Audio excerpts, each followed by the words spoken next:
दर्शक हो नमस्कार। Rotary club of Ratnagiri mid town प्रस्तुत एका विशेष पॉडकास्ट मध्ये आपलं मनपूर्वक स्वागत। आई होण्याच्या प्रवासातील एक आशेचा किरण IVF याविषयी खरी माहिती खरी चर्चा। आज 21व्या शतकात विज्ञान प्रगतीच्या शिखरावर पोहोचलं आहे। वैद्यकीय क्षेत्रातल्या अशक्य वाटणाऱ्या अनेक गोष्टी सहज शक्य झाल्या आहेत।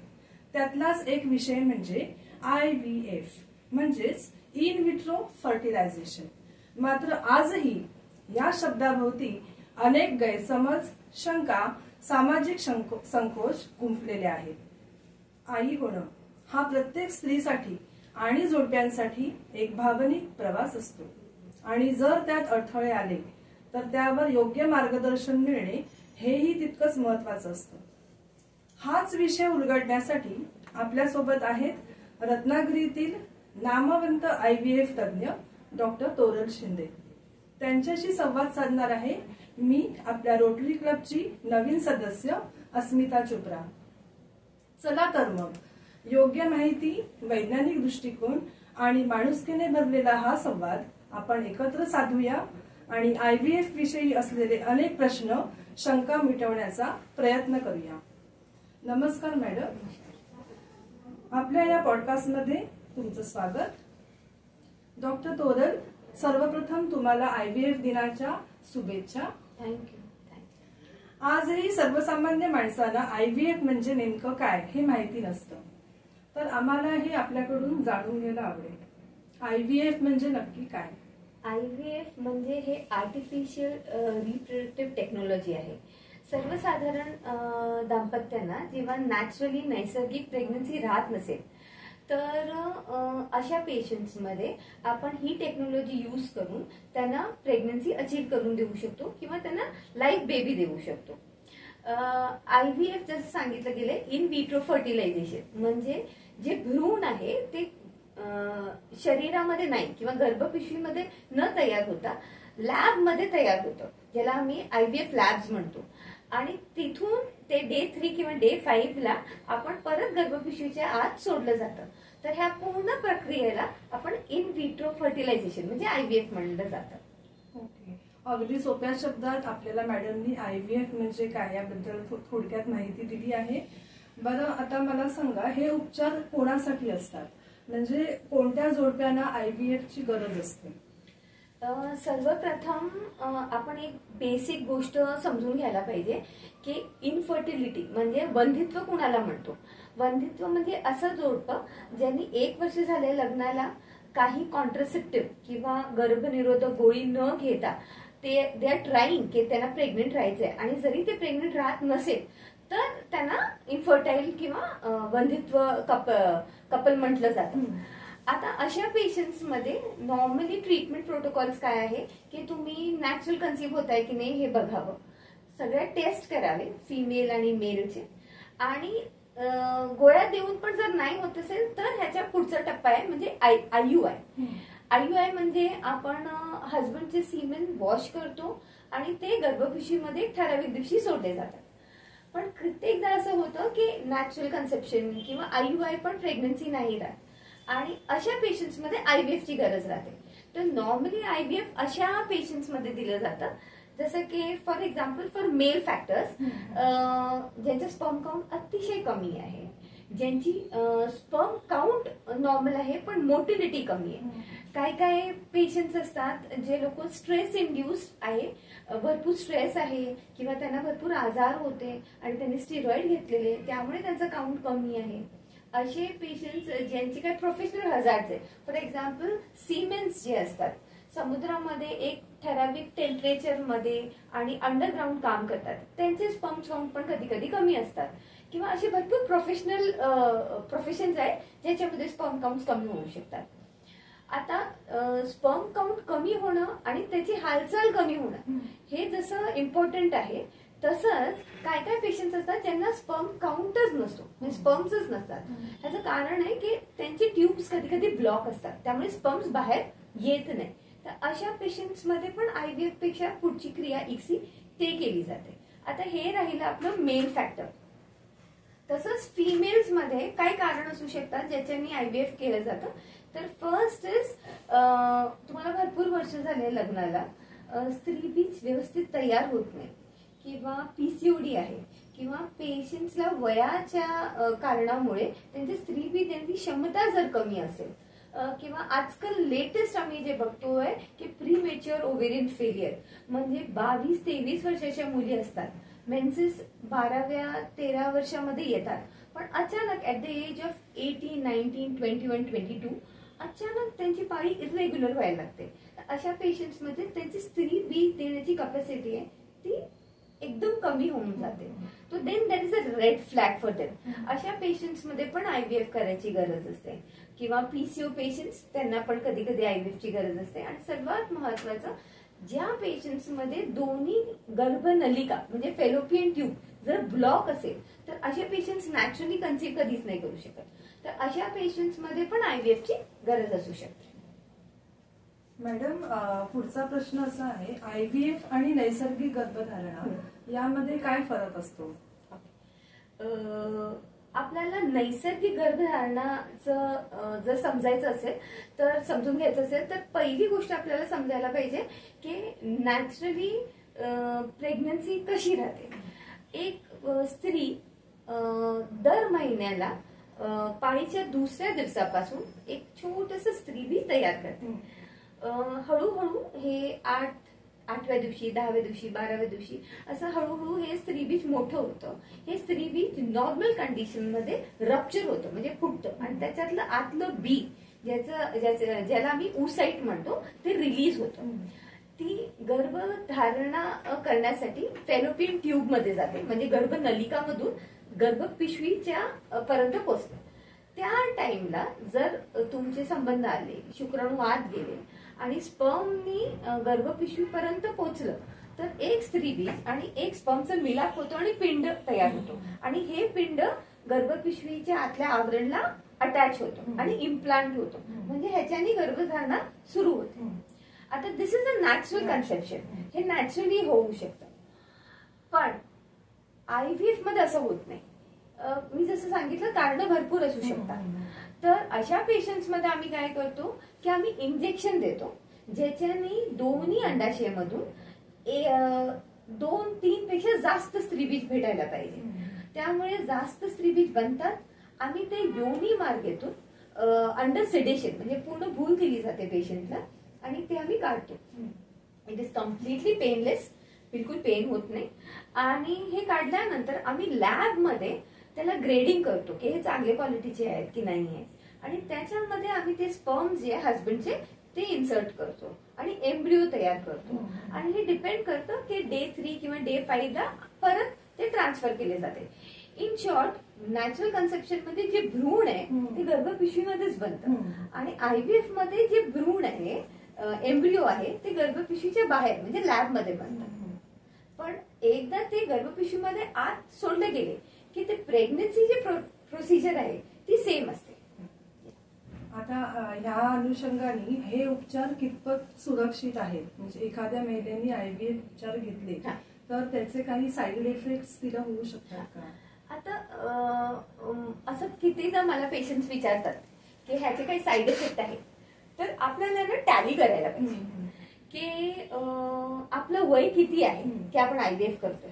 For example, at the age of 42-43 तुम्हाला डायबिटीज आहे, तुम्हाला ब्लड प्रेशर आहे आणि तुम्हाला भरपूर कॉम्प्लिकेशन आहे, तरी पण तुम्हाला आयव्हीएफ करायचं आहे, तर then of course you know the reasons की तुम्हाला काय करायला पाहिजे आणि काय नाही करायला पाहिजे.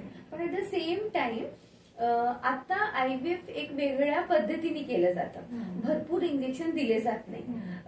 इव्हन ट्रान्सफर नंतर पेशंट आपलं जॉब करतो. माझे कितीतरी पेशंट्स आहेत जे जॉब करतात है ना. तर असं काही नाहीये की तुम्हाला पूर्ण कम्प्लीट बेड रेस्ट करायला पाहिजे असं नाहीये. तुम्ही तुमचं नॉर्मल हा रुटीन करू शकता. तर there is no what you call, there is no problem of doing IVF as such. मात्र जिथपर्यंत कॉन्ट्रा इंडिकेशन आहे, तर जर तुम्ही फिजिकली फिट नसाल तर तुम्ही प्रेग्नन्सीसाठी पण फिट नसाल, तर अशा पेशंट्स मध्ये आयव्हीएफ करण्याचा तर प्रश्न यायलाच नाही पाहिजे. तुम्ही आयव्हीएफ तेव्हाच करायला पाहिजे जेव्हा तुम्ही फिजिकली फिट आहात. म्हणजे प्रत्येक स्त्रीनी पहिलं आपलं फिटनेस हो. हा करून मगच हो, ह्यामध्ये 100%. ह्यामध्ये म्हणजे खात्रीचा हो. आपल्याला त्याचा इफेक्ट हो, मिळू हो. शकतो. Yes, 100%. तर आता असं विचारायचंय की IVF आता ह्या स्टेप्स तुम्ही ज्या सांगितल्या की लॅबमध्ये आपण हे सगळं करतो, तर ही एक शेवटची पायरी असते की ह्याच्या आधी पण काही त्या स्त्रीला ठराविक स्टेप्स मधून प्रक्रियेमधून जावं लागतं इथपर्यंत येण्यासाठी? जेव्हा पेशंट येतो तेव्हा पेशंटला माहिती असतं की आपल्याला नैसर्गिक प्रेग्नन्सी राहत नाही किंवा त्याला IUI मी प्रेग्नंट नाही राहते किंवा काही असे पेशंट्स असतात ज्यांचं वय जास्त असतं. बिकॉज आता ज्या हिशोबाने लग्न होत आहेत तर नॉर्मली मुली 38-37चे असतात. हजबंडचं पण एज 45-42 वगैरे असतं. तर they don't want to wait आणि दे थिंक दॅट नाही अजून स्त्रीबीज देण्याची कॅपॅसिटी कमी होऊन जाईल, त्यामुळे दॅट इज बेटर दॅट आम्ही लोक IVF करून घेऊ. तर अशा पेशंट्स मध्ये आपण नेहमी हे विचार करतो की लवकर IVF अचीव व्हायला पाहिजे. At least then they will get a chance to get pregnant आणि त्यांना एक लाईफ बेबी होईल असं. पण मात्र जे तुमचा जे बेसिक प्रश्न होता की what did you say IVF ही शेवटची त्याच्या आधी कोणकोणत्या स्टेप्स आपण करायला लागतील? नॉर्मली पेशंट आला की आपण इन्व्हेस्टिगेट करतो की ह्याला काय कारण आहे ज्याच्यामुळे IVF करायला लागतंय. सेकंड थिंग इज की तिची हिस्ट्रोस्कोपी करायला लागते काय काय पेशंट्स मध्ये. कधी कधी असं होतं की त्यांना फायब्रॉइड्स असतात किंवा आतल्या आवरणमध्ये काही पॉलिप असतात, तर आम्हाला ते काढायला लागतात आणि त्यानंतर आम्ही लोक त्यांना IVF करू शकतात. किंवा काय हजबंड्स मध्ये असं होऊ शकतं की त्यांना स्पर्म मध्ये इन्फेक्शन आहे ना, तर असं पूर्ण स्क्रीनिंग केली जाते आणि नंतरच IVF चा टप्पा घेतला जातो. म्हणजे पहिला आपण शरीराला तयार करायचं आणि मग आपण ह्यामध्ये तयार करायच्यापेक्षा आपण फिट आहोत की नाही ते बघायचं. पण ह्याचा अर्थ हे नाहीये की ज्यांना डायबिटीज आहे, ज्यांना ब्लड प्रेशर आहे, ते IVF नाही करू शकत. तर आजकाल ना बऱ्यापैकी पेशंट्सना डायबिटीज असतो, ब्लड प्रेशर असतो. तर what we tell them is की तुम्ही लाईफस्टाईल चांगली करा, तुम्ही वेट लॉस करा, एक्सरसाइज करा, तुमचं ब्लड प्रेशर जरी असेल तर गोळ्या घ्या आणि कंट्रोलमध्ये आणा. डायबिटीज असेल तरी औषधं घ्या आणि कंट्रोलमध्ये आणा. एकदा once everything is in control then आपण करू शकतो. आता एक सामान्य IVF प्रक्रिया जी आहे ती कशी असते आणि या प्रक्रियेच्या स्टेप्स तुम्ही आता सांगितल्यात, पण अजून विस्तृत पद्धतीने त्या आपल्याला सांगता येतील का? म्हणजे एक IVF आपल्याला करायचं ठरलं तर काय करायला पाहिजे? जेव्हा आपण IVF साठी करतो तेव्हा पेशंट्सला पाळी आली की त्यांना पाळीच्या दुसऱ्या दिवशी हॉस्पिटलमध्ये बोलवलं जातं. आम्ही त्यांची सोनोग्राफी करतो, हे बघतो की त्यांना गर्भपिशवी नॉर्मल आहे ना, अंडाशय नॉर्मल आहे ना, त्याचबरोबर काय ब्लड टेस्ट आहे बेसिक ते केले जातात. त्यानंतर त्यांना पाळीच्या तिसऱ्या दिवशी आम्ही इंजेक्शन देतो. हे इंजेक्शन रोज एका टायमिंगला फॉलो करायला लागतात. फॉर एक्झाम्पल जर एक पेशंट आहे जी जॉब करते आणि जॉब मध्ये ती 5 वाजता सुटते ऑफिसमधून, तर देन वी रिकमेंड की देन यू गो होम, नाश्ता वास्ता करा आणि परत 6 वाजता या, so that every day 6 o'clock तुम्हाला ते इंजेक्शन घ्यायला पाहिजे. तर पाळीच्या तिसऱ्या दिवसापासून आम्हाला ते रोज इंजेक्शन घ्यायला लागतात. कधी कधी काय काय पेशंटना 8 इंजेक्शन लागतात, काय काय पेशंटना 10-11 इंजेक्शन लागतात. एक ठराविक फॉलिकलची साईज झाली की आम्ही त्या पेशंट्सना एक इंजेक्शन देतो ज्याच्याने हे स्त्रीबीज पूर्ण एम्ब्रियो परिपक्व होतात आणि त्यानंतर आम्ही लोक त्यांना 36-34 आवर्स मध्ये अंडर सेडेशन पूर्ण भूल देऊन योनी मार्गेतून आम्ही लोक ते स्त्रीबीज काढतो. पेशंटला सकाळी एम्ब्रिओ पिकअप झालं, ह्याला आम्ही एम्ब्रिओ उसाईट पिकअप म्हणतो, ओव्हन पिकअप. हे झालं की आम्ही लोक पेशंटला सकाळी न काही खाता पिता बोलवतो, आम्ही ओव्हन पिकअप करतो. पेशंट भूल उतरली की 4 तासांनी घरी जातो. त्याला तीच उसाईटला हजबंडच्या सीमेननी आम्ही लोक IVF करतो किंवा ICSI करतो आणि हे प्रोसिजर आम्ही इन्क्युबेट करतो. ही पूर्ण एक IVF लॅब मध्ये केली जाते.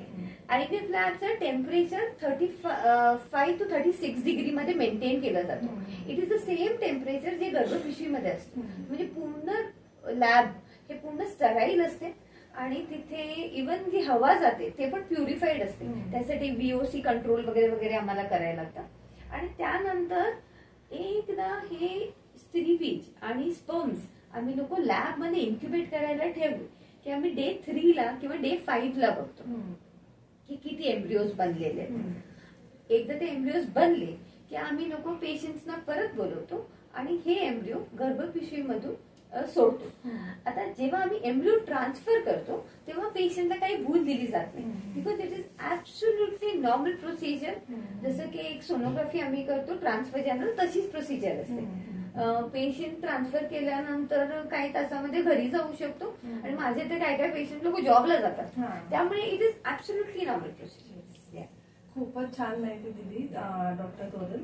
आता मला सांगा, महिलांना या IVF साठी आपण तयार करताना त्या महिलेला कोणत्या प्रक्रियेतून जावं लागतं, म्हणजे त्यांची मानसिकता काय असू शकते? सर्वप्रथम मला असं वाटतं की जेव्हा पण IVF करायचं ठरलंय तर हा फक्त कॉल फिमेलचा नसतो, एक कपलचा असतो, एक घरातले सगळ्यांचं असतं. त्यामुळे कपल मध्ये कोऑर्डिनेशन होणं अतिशय महत्वाचं, एकमेकांना सपोर्ट असणं महत्वाचं आहे. बिकॉज कसं असतं, जेव्हा आपण हॉर्मोनल इंजेक्शन घेतो तेव्हा नाही कधी कधी चिडचिड होते. इन्फर्टाईल पेशंट्सना ऑलरेडी ते बिचारे थोडेसे फ्रजाईल असतात, बिकॉज सामाजिक थोडस त्यांच्यावर प्रेशर असतं. तर आम्ही लोक नेहमी त्यांची काउन्सिलिंग करतो, बिकॉज आहे ना पेशंट IVFच्या अगोदर काय ट्रॉमा मधून आलाय ते आपल्याला माहिती नाही, पण IVF झाला करताना किंवा त्यानंतर त्यांनी ट्रॉमा मध्ये राहू नये. है ना, इन्फर्टाईल होण्याची कारण भरपूर असू शकतात, पण त्यामुळे स्वतःला दोष देऊन स्वतःचा मानसिक ताण करून घेण्यात काही अर्थ नाही. तो first and foremost it's very important की कपलला काउन्सिलिंग केली जाते. इवन हजबंड आर बीन काउन्सिल्ड की ह्या पूर्ण प्रोसिजर मध्ये वाईफ बरोबर ते नेहमी सतत असतात. आतापर्यंत माझा एवढ्या वर्षाचा एक्सपिरियन्स आहे की ते हजबंड आर व्हेरी कॉपरेटिव्ह. असं क्वचित होतं की they husbands do not cooperate, otherwise they are very cooperative. काही काही तर जास्त काळजी घेतात, पण that is also very good. Even family is very important, because आता काय झालेली न्यूक्लिअर फॅमिली असते, पण न्यूक्लिअर फॅमिली असल्यामुळे जेवण पण आपणच बनवायचंय, घरातले काम पण आपणच करायचे, तर थोडीशी दगदग होते. तर आपल्याला त्या टायमिंग मध्ये थोडस कसं इझी जाईल आपल्याला हे सगळं बघायला लागतं. तर counselling is the most important thing. आणि हे काउन्सिलिंग आपण जोडप्यांना देतो, म्हणजे हजबंड वाईफ दोघांना. पण मुख्यतः पुरुषांची भूमिका याच्यामध्ये काय असते? IVF प्रक्रिया सुरू झाली आणि त्यांच्यासाठी कोणत्या टेस्ट अवेलेबल आहेत का, म्हणजे आपण त्यांना पण याच्यामध्ये सामील करणार आहोत? आता IVF जेव्हा करायचा निर्णय घेतला जातो तर आम्ही लोक पहिल्यांदा हे बघतो की त्यांचे सिमेन्स कसे आहेत. तर त्यामुळे पहिलं त्यांची बेसिक टेस्ट, म्हणजे त्यांना डायबिटीज नाहीये ना, ब्लड प्रेशर नाहीये किंवा त्यांना इतर काही आजार नाहीये, किंवा आम्ही हे पण बघतो की त्यांना कधी कोविड झालेलं का, किंवा त्यांनी कधी कित्येकदा असं होतं, आता आम्ही हल्ली बघतोय की मुलं जिम जातात आणि they start taking some tablet, supplement, injection. तर आम्ही अशा लोकांना सांगतो की when was the last tablet you had taken, last tablet कधी घेतली गेली, ज्याच्यानी तुम्ही साधारण 72 डेजचा आम्ही लोक गॅप देतो, है ना, स्टिरॉइड किंवा असं काही, किंवा काही काही लोकांना अर्थरायटिसचा आजार असतो, त्यांना स्टिरॉइड चालू असतात. तर काही कारण वेगवेगळी असू शकतात. तर आम्हाला हे सगळे टेस्ट करून हे बघायला लागतात की ते फिट आहे, त्यांना काही प्रॉब्लेम नाहीये. त्याचबरोबर काय काय पेशंट्स असे असतात ज्यांना इजॅक्युलेशन डिस्फंक्शन असतात, म्हणजे they are not able to perform. तर त्यामुळे त्यांना एन्झायटी असते की बाबा मला नाही स्पर्म देता येणार, किंवा मला माझ्याकडून नाही झालं तर काय. तर अशा पेशंट्समध्ये आम्ही लोक त्यांना हजबंडना पण काउन्सिल करतो आणि उलट आम्ही हजबंडसाठी एक वेगळी काउन्सिलिंग सेशन्स घेतो, ज्याच्याने आम्ही त्यांना सांगतो की हा एक प्रयत्न आहे ज्याच्यामध्ये तुम्हाला ही प्रोसिजर्स करायची. तर सर्वात इम्पॉर्टंट आहे की स्पर्म टेस्ट करायची. स्पर्म टेस्टची ग्रेडिंग होते, काय केलं जाईल कसं नाही. सपोज कमी असेल किंवा जास्त असेल तरी आम्ही त्यांना गोळ्या देतो. आणि काय काय पेशंट्स असतात, जसं मी मागच्या वेळी सांगितलं की त्यांचे ना सीमेन बाहेर येत नाही, त्यामुळे रिपोर्ट मध्ये ॲझोस्पर्मिया येतो, म्हणजे स्पर्म काउंट 0 आहे. तर अशा पेशंट्स मध्ये आम्ही हे बघतो की त्यांची टेस्टीज फंक्शन करते का. If the testes are functioning, जे हॉर्मोनल टेस्टनीज आम्हाला कळतं, if the testes are functioning तर आम्ही लोक टीसे किंवा पिसा टेक्निक हे आहे जे आयव्हीएफच्या दिवशी केली जाते. ह्याच्यामध्ये हजबंड्सना भूल दिली जाते, त्यांचे टेस्टीज मधून 3 मिलीमीटर ते 4 मिलीमीटर एवढे टिश्यू काढला जातो. ऑफकोर्स हे प्रोसिजर एक अँड्रोलॉजिस्ट करतात. आणि ते केल्यानंतर आम्ही त्याच्यातून स्पर्म्स आहे का हे बघतो. बऱ्यापैकी टाइम स्पर्म्स भेटतात, इवन द हजबंड काउंटचा 0, प्रोव्हाइडेड की त्यांची टेस्टीज फंक्शनिंग आहे. ते झाल्यानंतर आम्ही ते स्पर्म युज करतो आयव्हीएफला, इक्सीला, आणि त्याच्याने ते एम्ब्रिओज बांधतात. कित्येकदा असं पण होतं की हजबंडला हे माहितीच नसतं की माझ्या टेस्टीज डिसेंट नाही झाले, म्हणजे अनडिसेंडेड टेस्टीज याला म्हणतो. म्हणजे जी टेस्टीज आहे जे पोटात आज आहे किंवा इन्ग्वायनल रिजन मध्ये आहे. अगोदरच्या काळामध्ये काय असायचं की आता तर सगळे डिलिव्हरी नंतर बच्चूला पिडियाट्रिशियनला दाखवतात, तर पिडियाट्रिशियन ही सगळी गोष्ट बघतात. पण अगोदरच्या काळामध्ये हे नव्हतं.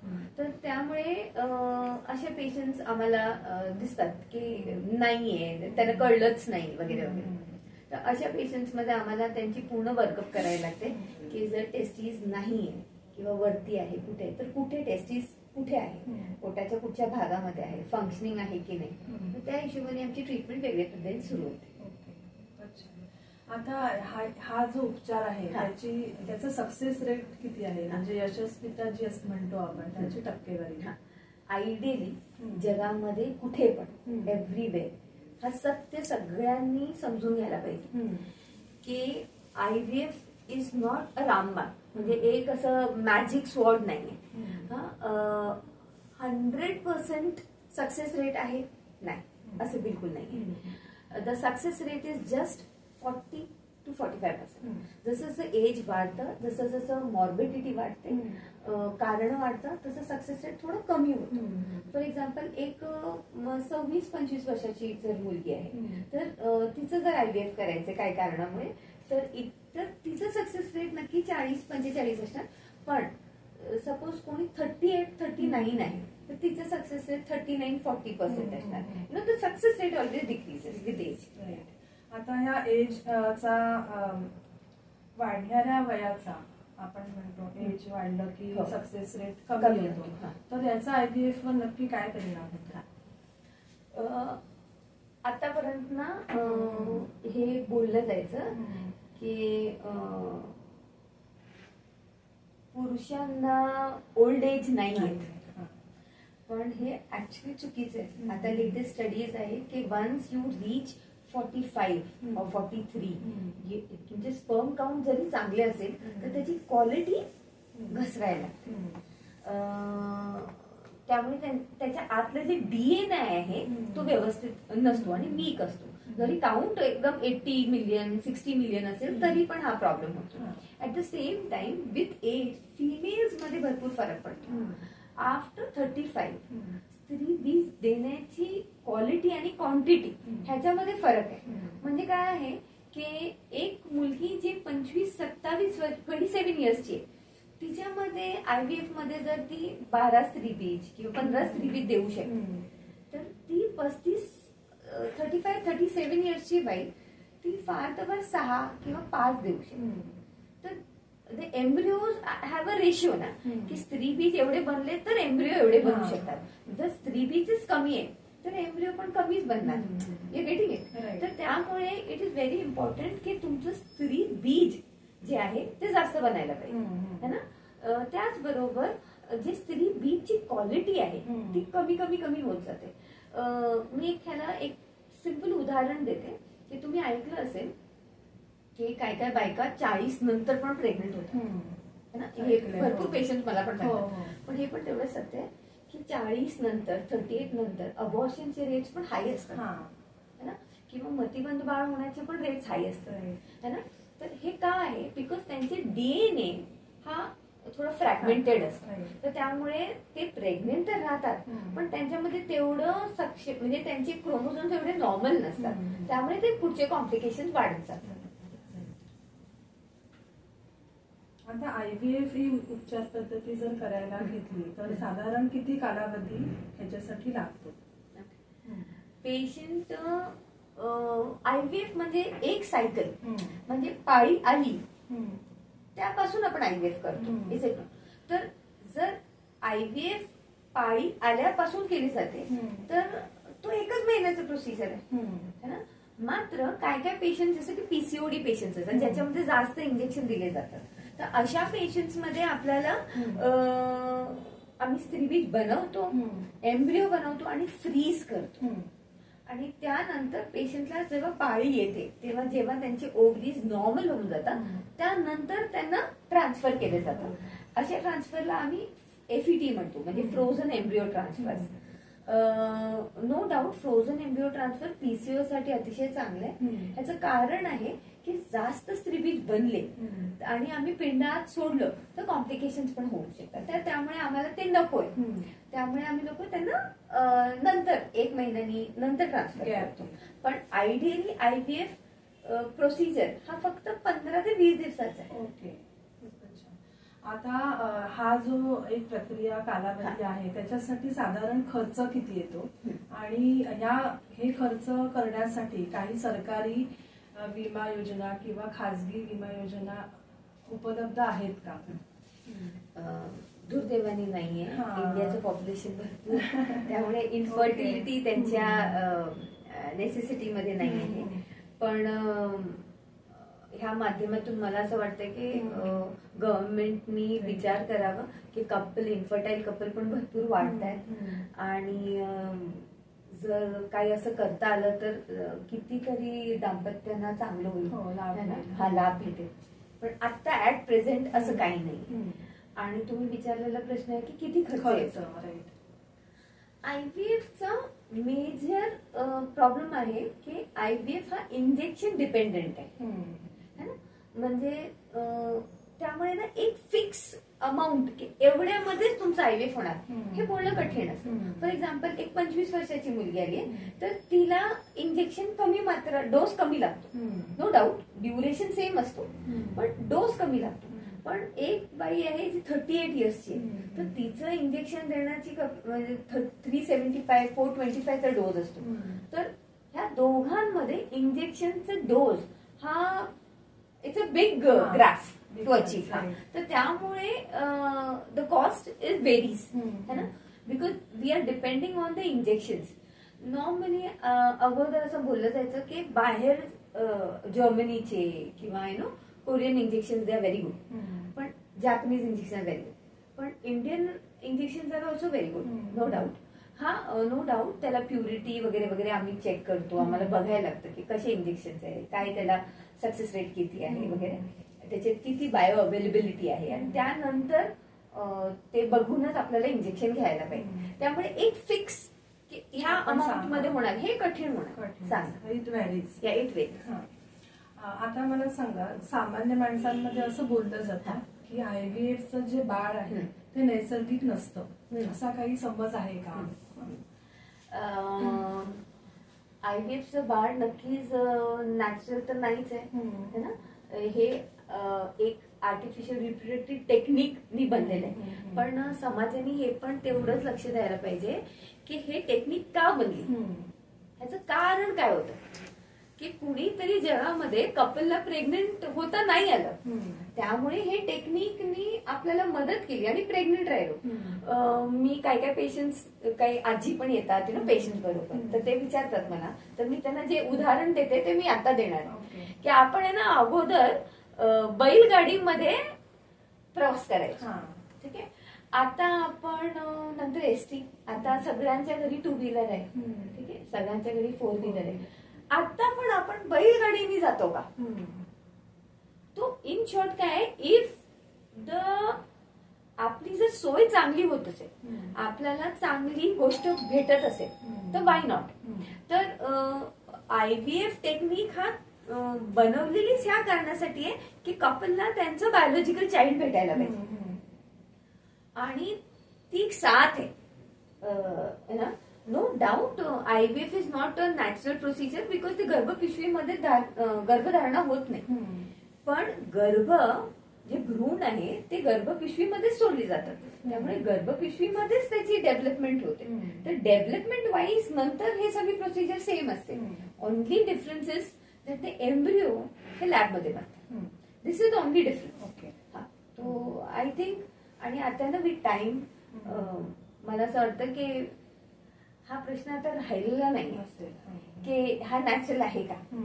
बिकॉज सगळ्यांची नीड्स वेगळे झालेले आहेत, सगळ्यांची कारणं वेगळी आहेत. द कपल हु आर आता तर 38, 39 मध्ये ते गेट मॅरिड आणि 3 महिन्यानंतर ते come to me and they tell नाही we want to do IVF. तो म्हणजे जग एवढं पुढे. हा, ही प्रोसेसच ऍक्च्युअली नॅचरल झाली आहे. हा ऍक्च्युअली. हा, आणि मी तर म्हणेन काही वर्षानंतर जर आपली न्यू जनरेशन जर मोबाईल मधून बाहेर नाही पडली तर हा नॉर्मल नॉर्म होऊन जाईल. आता ह्याच्यामध्ये काही सामाजिक गैरसमज निर्माण होतात का, की ते कसे दूर करता येतील आपल्याला? सर्वात महत्वाचं एक प्रॉब्लेम आहे जे सोसायटीला नेहमी वाटतं की हे IVFचं बाळ म्हणजे तुमचं बाळ नाही. हा इनव्हेरिएबली असं असतं. तर आमच्याकडे पेशंट माझ्याकडे मी आता IVF करून काही IVFचे प्रोसिजर्स करून मला आता 10-11 वर्ष होतात. तर पहिल्यांदा 10 वर्ष अगोदरचे पेशंट्स मला म्हणजे कुणाला सांगू नका आमचं IVF. आणि आता पेशंट म्हणतात ही मी सांगितलं हिला की मी IVF केले, तू पण कर. हा एक प्रवास आहे पेशंटचा समजण्याचा है ना. तो समाजमध्ये एक गोष्ट आपल्याला एकदम क्लिअर संदेश पोहोचायला पाहिजे की IVF is your on biological child. हा, जर हे तुमचंच बाळ आहे म्हणजे पत्नीचं स्त्रीबीज घेतलं जातं, हजबंडचं स्पर्म घेतलं जातं, ह्याच्यातूनच पिंड बनतं आणि ते तुमच्या वाईफच्या गर्भपिशवीमध्ये सोडलं जातं. पण जर कुठच्या पुरुषांमध्ये स्पर्म्स नाही आणि त्यांच्या शुक्राणू बनतच नाहीये किंवा त्या अंडाशयामधून स्पर्म बनतच नाहीये आणि जर हजबंड अँड द वाईफ कपलला दाम्पत्याला वाटतंय की नाही आम्हाला डोनर स्पर्म चालला तरच तुम्ही डोनर स्पर्म आम्ही घेतो. ह्याचं कारण आहे की आजकाल it should be very clear. पेशंटला माहिती असायला पाहिजे की तुमच्या बरोबर काय होत आहे आणि तुम्ही काय प्रोसिजर करताय. अगोदरचा काळ काय होतं मला माहिती नाही, पण आम्ही तर हे फॉलो करतो की जर त्यांच्यामध्ये नाहीये तर त्यांना कल्पना द्यावी की असं आहे, तुम्हाला पाहिजे तर तुम्ही ART बँक मधून हे घेऊ शकतो. जसं की आपण ब्लड बँक मधून ब्लड घेतो तसे असे बँक्स असतात ज्याच्यातून तुम्ही घेऊ शकतो. At the same time females मध्ये पण काय फिमेल्स असतात जसं मी सांगितलं त्यांच्यामध्ये स्त्रीबीज बनतच नाही किंवा त्यांची ओव्हरी जन्मतच नाही किंवा त्यांचं वय जास्त आहे. तर अशा पेशंट्स मध्ये तुम्हाला स्त्रीबीज पाहिजे आणि स्पर्म्स आर नॉर्मल. तर पेशंटनी जर सांगितलं की नाही आम्हाला डोनर स्त्रीबीज पाहिजे किंवा डोनर स्पर्म पाहिजे तर मात्र एम्ब्रिओ विथ डोनर किंवा सेल्फ हजबंडचे होऊ शकतात. Otherwise it is your completely biological child. आता एखाद्या स्त्रीला पहिल्या IVF प्रक्रियेमध्ये जर सक्सेस आलं नाही तर ते किती कालावधीने आपण करू शकतो आणि किती वेळा एखादी स्त्री हा उपचार घेऊ शकते? नॉर्मली आता काय झालेलं आहे की फर्स्ट टाइम जेव्हा तुम्ही IVF करता तेव्हा ना आता प्रोसिजर भरपूर वेगळी झाली. आम्ही लोक फ्रीज करतो. त्यामुळे ना जर एका स्त्री एक्झाम्पल देते जस्ट अन एक्झाम्पल की एका स्त्रीनी 10 स्त्रीबीज बनवले आणि हजबंडचं स्पर्म काउंट पण चांगलं आहे आणि तिने 6 एम्ब्रिओ बनवले तर आम्ही त्या पेशंटचे 2-2-2 असे करून किंवा 3-3 करून आम्ही हे एम्ब्रिओ फ्रीज करतो लीव्स मध्ये. सो दॅट एकदा आम्ही हे एम्ब्रिओ त्याच्यामध्ये ट्रान्सफर करू शकतो. ती जर प्रेग्नेंट नाही राहिली तरी आपल्याकडे 2 किंवा 1 चान्स आहे टू गिव्ह देम अगेन, है ना. तर दिस हॅज कम आफ्टर एजेस, म्हणजे भरपूर वर्षाच्या अनुभवानी, भरपूर वर्षाच्या रिसर्च नंतर आता ह्या स्टेजवर आपण आलो. पहिल्यांदा काय व्हायचं, एक IVF केलं आणि तेव्हाच आपण ट्रान्सफर करायचो आणि नंतर आपण परत IVF करायचं तर परत इंजेक्शन घ्यायला लागायचे. हा, तर तो आता तसं नाही. पण कधी कधी असं होतं की some patients do not get pregnant even after repeated self transfers, है ना. तर अशा पेशंट मध्ये बघायला लागतं की काय कारण आहे, एम्ब्रिओ मध्ये काही प्रॉब्लेम आहे का, त्याच्यामध्ये आपल्याला जनुकची काही टेस्ट करायला पाहिजे का, PGD PGS, त्यानंतर आपल्याला पुढची प्रोसिजर्स करायला. पण एखादी स्त्री किती वेळा ते करू शकते IVF, म्हणजे किंवा किती वेळा करू शकते, मला असं वाटतंय की देर इज नो लिमिट की तुम्ही किती वेळा करू शकता. पण हे टेक्स्ट बुक बोलतं की जेवढे पण रिपीटेड तुम्ही करणार तुमचं सक्सेस रेट वाढतो. हा थोडं आश्चर्याची गोष्ट आहे, पण हे सत्य आहे. बिकॉज तेवढे टाइम तुम्ही गर्भपिशवी तयार करता, तेवढे टाइम तुम्ही अंडाशय तयार करता, तर एक क्वालिटी थोडंसं इम्प्रुव्हाइज होऊ शकतं स्टिम्युलेशनमुळे. एखाद्या वेळी हे कारण असू शकतं. पण IVF हा प्रोसिजर थोडंसं इकॉनॉमिकली नाही पण फिजिकली पण थोडं डिमांडिंग आहे. तर त्यामुळे जर कुणाचं एकदा फेल गेले तर I think they should take 1 or 2 months gap and then started again. But do not waste time की तुम्ही 1 वर्ष 2 वर्ष काही केलं नाही असं नका करू. बिकॉज जसं की आपण शेती करताना आपण जे आपला एरिया आहे तो प्लॉ करतो, त्याच्यात वीड्स काढतो, म्हणजे ती सुपीक करतो जमीन आपण. तसं जेव्हा आपण IVF करतो तेव्हा तुमची गर्भपिशवी तशीच आपण करतो. तर जर तुम्ही लवकर नाही परत केलं तर काय होतं की तो टाइम फ्रेम निघून जातो आणि नंतर एखाद्या वेळी तुम्हाला परत सगळ्या औषधं परत चालू करायला लागू शकतात. बरोबर. तर याच्यामध्ये महिलेला नक्की कोणती काळजी घ्यायला लागते, म्हणजे IVF प्रक्रिया केल्यानंतर? हा, मी जसं सांगितलं की काही नाही, असं काही नाहीये की तुम्ही नाही करू शकत. फक्त तुम्ही काळजी काय घ्यायला पाहिजे की तुम्हाला ना सर्दी होता कामा नये, तुम्ही थंड नका पिऊ किंवा आईस्क्रीम नका खाऊ. मतलब ज्यांना आईस्क्रीम खाऊन काही होत नसेल तर ठीक, पण काय काय लोकांना एलर्जी असते तर then they should not be doing it. किंवा अशा पेशंट्स ज्यांना कॉन्स्टिपेशन होतं तर आम्ही सांगतो की तुम्ही औषधं घ्या ज्याच्यानी तुम्हाला जेवण हेल्दी ठेवा, जंक फूड नका खाऊ. बेकरी प्रोडक्ट थोडेसे आम्ही अवॉइड करायला सांगतो बिकॉज त्याच्यात मैदा आहे. पण आजकाल ब्राऊन ब्रेड आणि हेल्दी भेटतं तर that is also very good.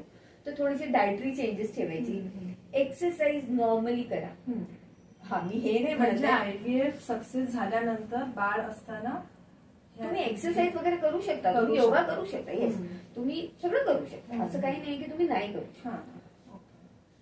आता आजकाल आपण पाहतो एकल पालकत्व, जसं की सिंगल पेरेंट, सिंगल मदर किंवा समलैंगिक जोडपी, ह्यांच्यामध्ये आपण IVF प्रक्रिया करू शकतो का?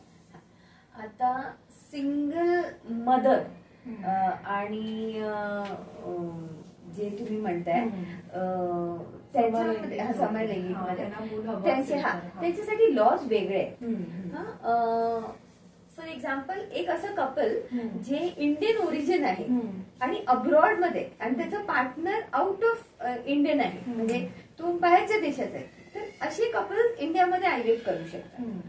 पण जर सपोज कुणाला सिंगल मदर सिंगल फादर व्हायचं असेल तर त्याच्यासाठी मदरसाठी हे सोपं जातं बिकॉज त्यांच्यात न्यूट्रस आहे. पण for a male it is different because त्यांना सर्वशिवाय पर्याय नाही. तर आपली laws are still reforming, law बनत आहेत आणि त्यांचे अजून चांगले डिटेल्स यायला पाहिजे. पण I think it will come soon.